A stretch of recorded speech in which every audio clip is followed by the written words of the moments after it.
Welcome to the Investing Show. I'm Simon Lambert of This Is Money. Joining us in the studio, we've got Andrew Montlake of Coreco and Richard Hunter of Wilson King Investment Management. Simon. Right. Andrew, you've come to talk to us about buy-to-let and the property market. Yes. Now, buy-to-let, I think, is probably Britain's favourite investing hobby, I think.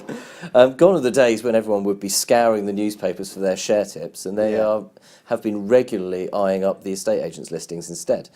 But some of the changes that have happened over the last year and a half or so have taken quite a bit of the heat out of the market.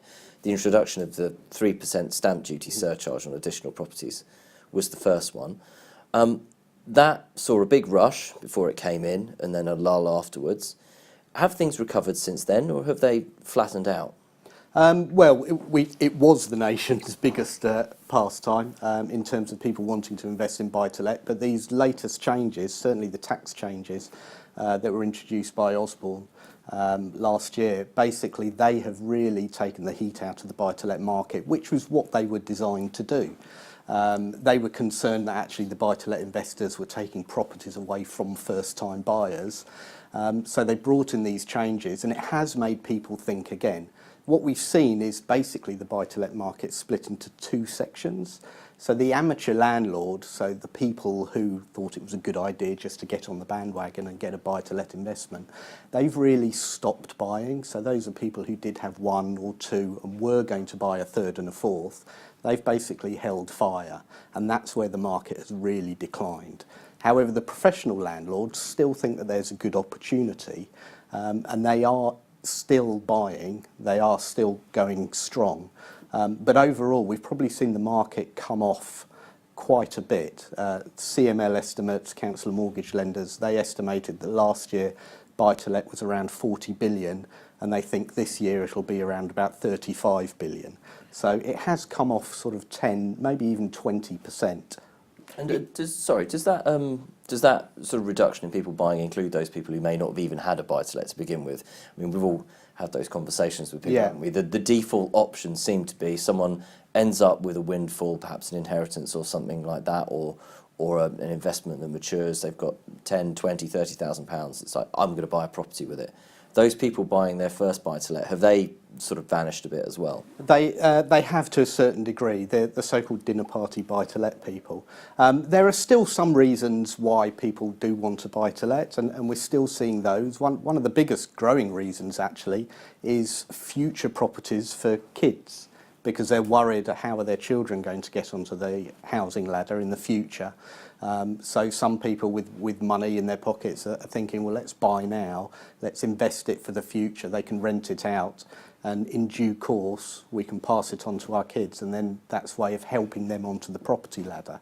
And there's still some people who are looking at it. The key really is looking at buy-to-let investment as a long-term investment. That's really the key. And some people are looking to it still to help them with their pension income in the future. So those are some of the two main reasons for doing it. But buy-to-let property investors, they're still going strong. They still think there's an opportunity there.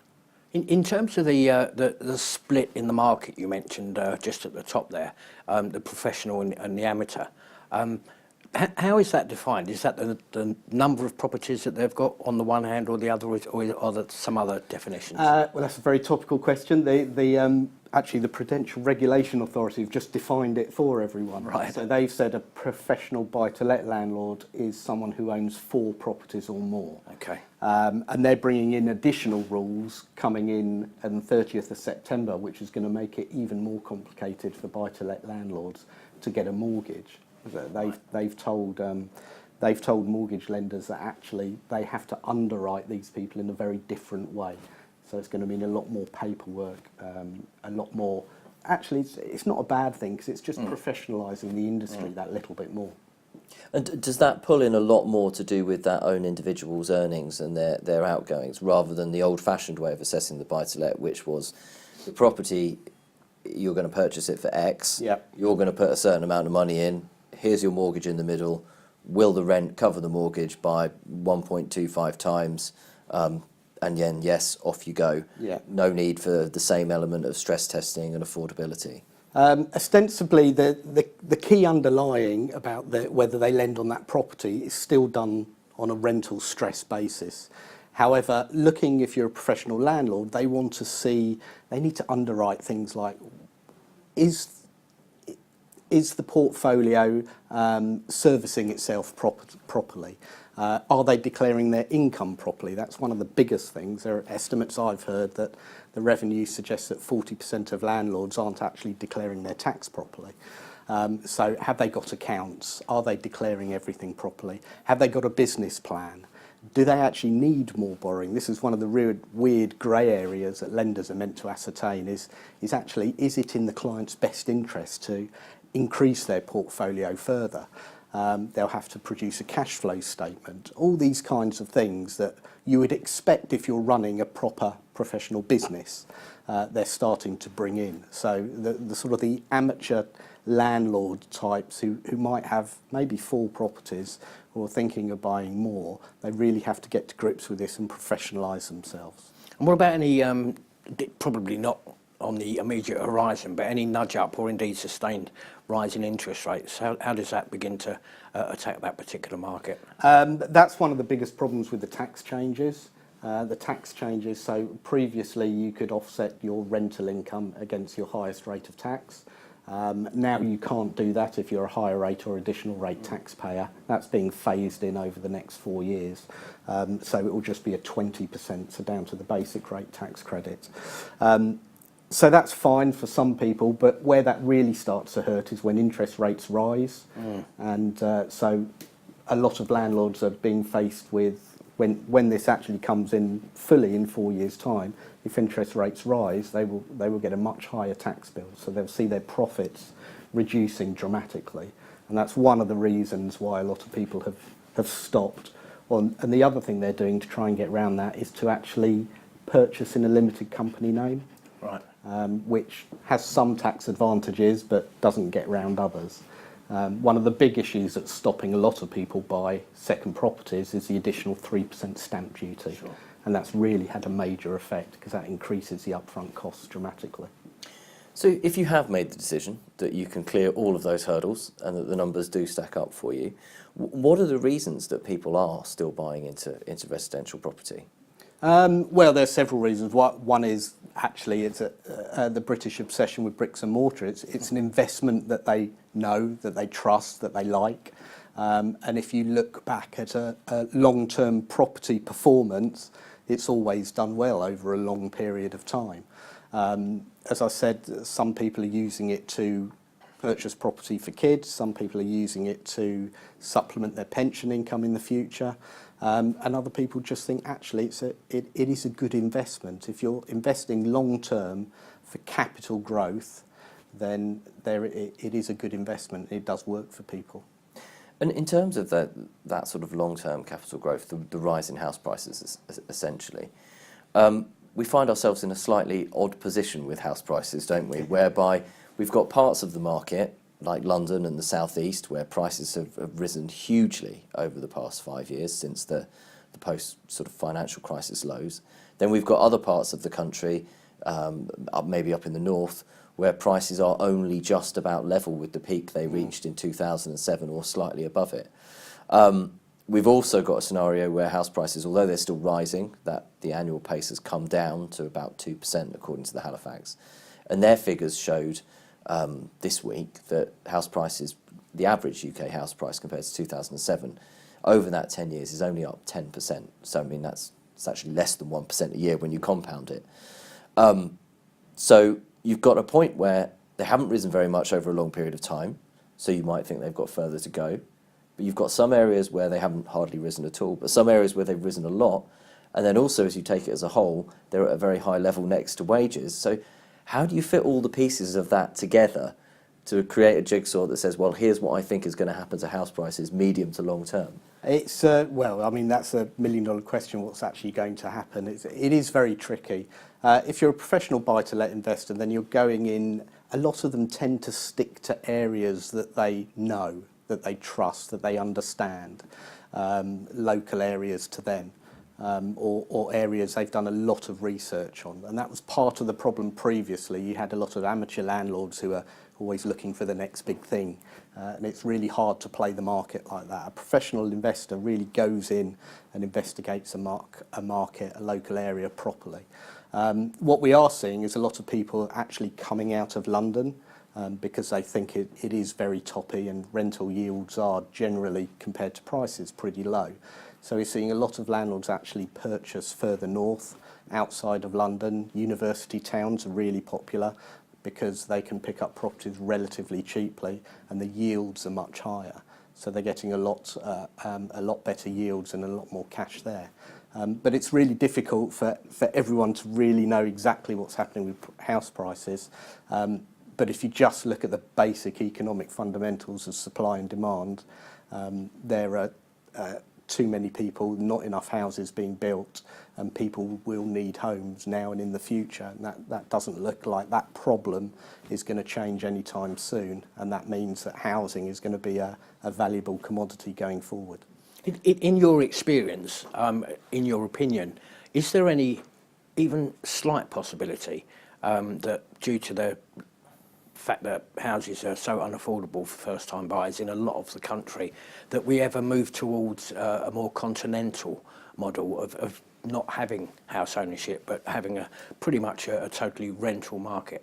Yeah, I mean, I think there is a new rental generation coming forward. I mean, if you just look at how we consume things generally, we don't own CDs anymore, we download stuff. A lot of people rent their cars rather than buy them. So I think the whole generation coming up is a lot more used to renting, and they don't see it as much of an issue and as a desperation to get on the housing ladder as before.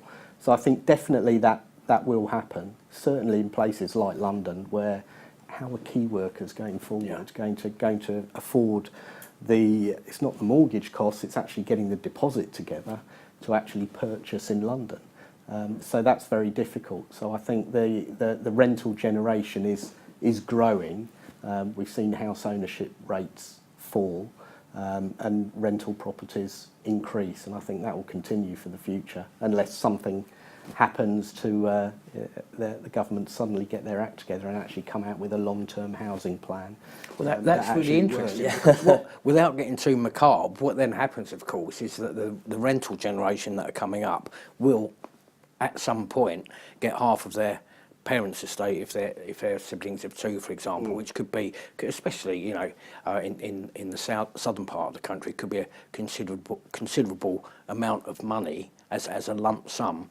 So at that stage, have they become used to being part of the rental society, or are they going to invest that lump sum somewhere else other than in a house? Yeah, that's interesting, and I don't know the answer to that. I mean, the interesting thing is it's still a very British thing to own your own house, and even though people are clients, we see younger clients are not bothered at the moment.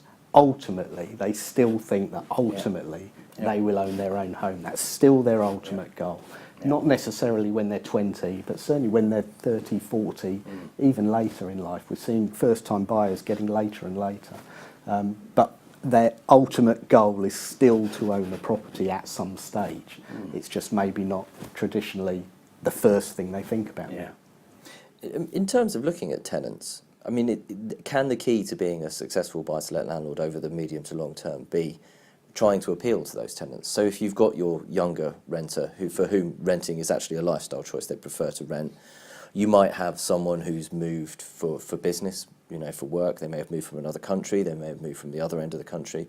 You might have a family that's moved to get their children into school. But identifying those tenants, identifying the property that's going to appeal to them, and then making your property as nice as it possibly can be for those tenants, using the old-fashioned sort of Jim Slater Zulu principle of investing, of just know one area really well, rather than the scattergun approach we were talking about in 2007, where people were just buying new build flats in places they'd never visited. Can getting to know those tenants really well and actually putting the effort into making your property as good as it possibly can be the key to actually meaning that you do better over the medium to long term than you otherwise would if you were just cutting costs and saving money where you can? I think that is absolutely essential, not just now, but certainly going forward. The more successful clients who I have, who are buy-to-let landlords, they own 20, 30 properties, even more, that's exactly what they do. They appeal to a certain market. They make sure their properties are desirable. Renters these days are very, like people generally, they want a certain type of property. They don't want to live in a pigsty. They want something where the landlord is going to look after them, and they want that type of environment. So that is very, very key. One of my landlords looks after properties in the Elephant and Castle location. It's all young professionals. He gets the properties, does them up to quite a high spec, and he can charge the appropriate rents. But they're very demanding tenants, and if something goes wrong, he has a team who immediately put the problem right within 48 hours rather than waiting. So actually, he has a queue of people who want to rent off him. And most of our clients, most of the landlords we see, are of that ilk. It's actually, there are a few bad apples, of course, and we all hear the horror stories, but they're not going to be the winners in the future because they will not be able to rent out their properties if they're not treating their tenants well and giving them nice places to live. That's all we've got time for. Andrew, thank you very much for joining us. Thank you. Richard, thank you very much for joining us. And thank you very much for watching. Join us next time on The Investing Show. Goodbye.